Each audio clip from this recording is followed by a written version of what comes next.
celebraba en Jerusalén la fiesta de la dedicación del templo. Era invierno y Jesús se paseaba en el templo por el pórtico de Salomón.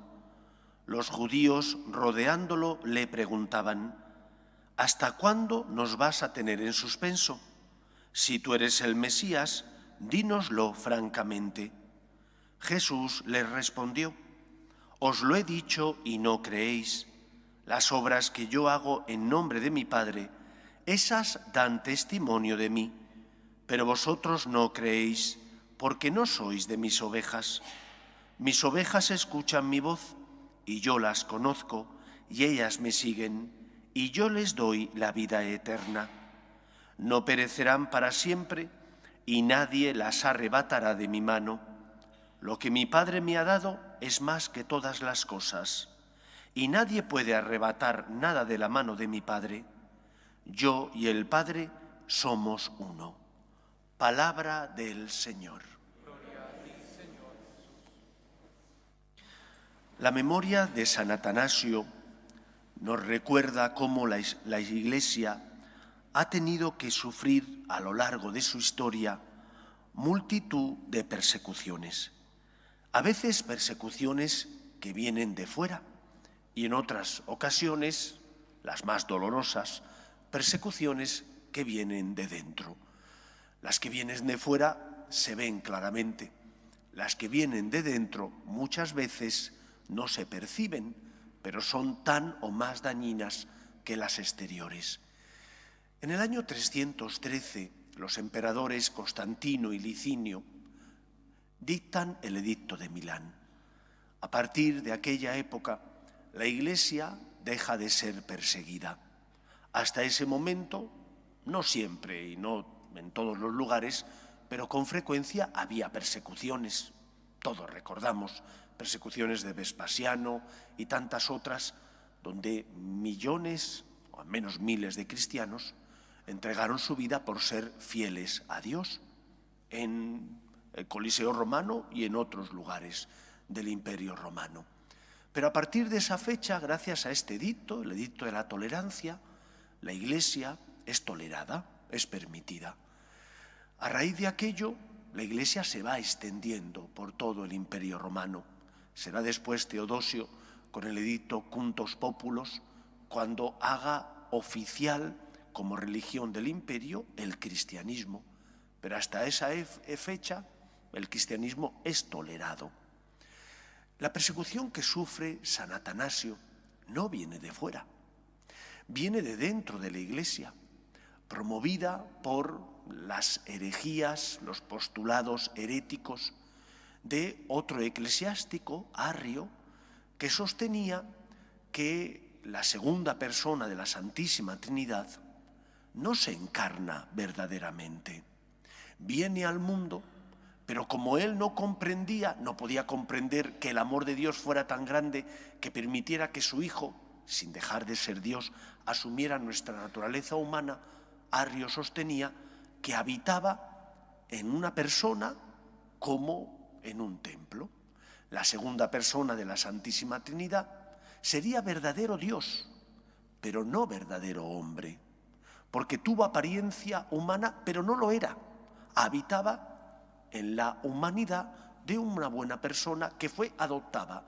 Vivía como en un templo, decía él.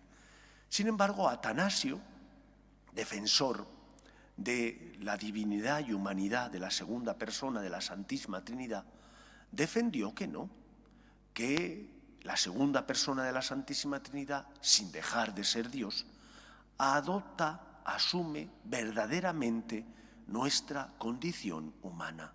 De modo que en Jesús habría una única persona, pero dos naturalezas, la humana y la divina, unidas por la hipóstasis.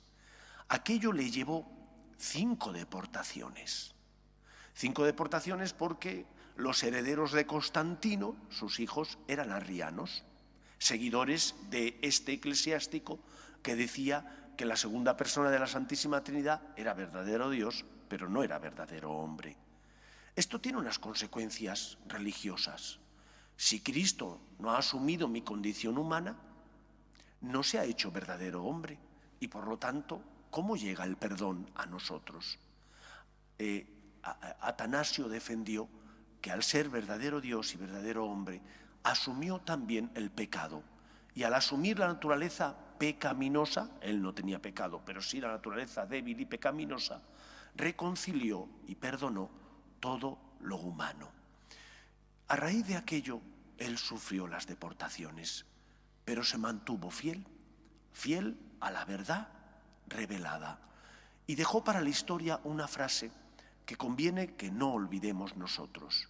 Dijo, refiriéndose a los arrianos que eran mayoría y que tenían casi todo el poder, por eso 5 veces le deportaron, para ellos los templos, para nosotros la fe. Es decir, si para mí lo importante es la fe en Dios, como dirá San Pablo, todo lo estimo pérdida con tal de estar con Cristo. ¿Que me quitan las iglesias? Yo tengo la fe verdadera, que es lo importante. Yo tengo la celebración verdadera, que es la Eucaristía, que es lo importante. Que se queden con el dinero, con los templos. Lo importante es mi fe, que es la que me salva. El dinero y los templos no nos vamos a llevar. Sí nos llevaremos la fe y por lo tanto la esperanza en el perdón de los pecados y en la salvación y en la resurrección de los muertos. En la etapa que nos ha tocado vivir, también corremos el riesgo de no darnos cuenta de los enemigos que nos atacan desde dentro. Desde fuera los conocemos, se ven claramente, pero ¿y desde dentro? Desde dentro también lo hay. La secularización y el relativismo hacen mella en nuestra iglesia y escuchas predicaciones, escuchas también manifestaciones por parte de eclesiásticos e incluso de obispos y de cardenales que van en contra de la doctrina de la Iglesia. Cuando hablan, por ejemplo, diciendo que la Iglesia tiene que adaptarse al mundo, aceptando la nueva vivencia de la sexualidad. No solo las relaciones prematrimoniales, no solo también las medidas anticonceptivas no naturales, no solo el cambio de visión también hacia la homosexualidad, diciendo que bueno, es una opción más y que por lo tanto la Iglesia tiene que adaptarse a ello, sino también a toda esta nueva cultura, la cultura woke, ¿no?, que le llaman. Y nosotros tenemos que ser fieles a Dios, defendiendo la verdad natural y revelada. Y como decía San Atanasio, para ellos los templos, para nosotros la fe. La fe es la que nos salva.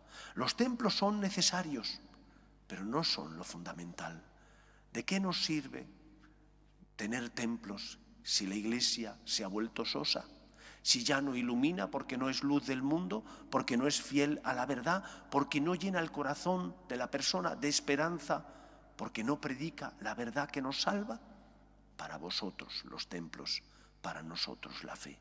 Seamos fieles, por tanto, a Cristo, llevando la luz de la verdad, que es la que llena el corazón de esperanza de los hombres, llevando la verdad de Cristo, que es el camino que nos lleva a la vida. Para vosotros los templos, para nosotros la fe. Que sea así en nuestra vida, imitando a San Atanasio. Nos ponemos en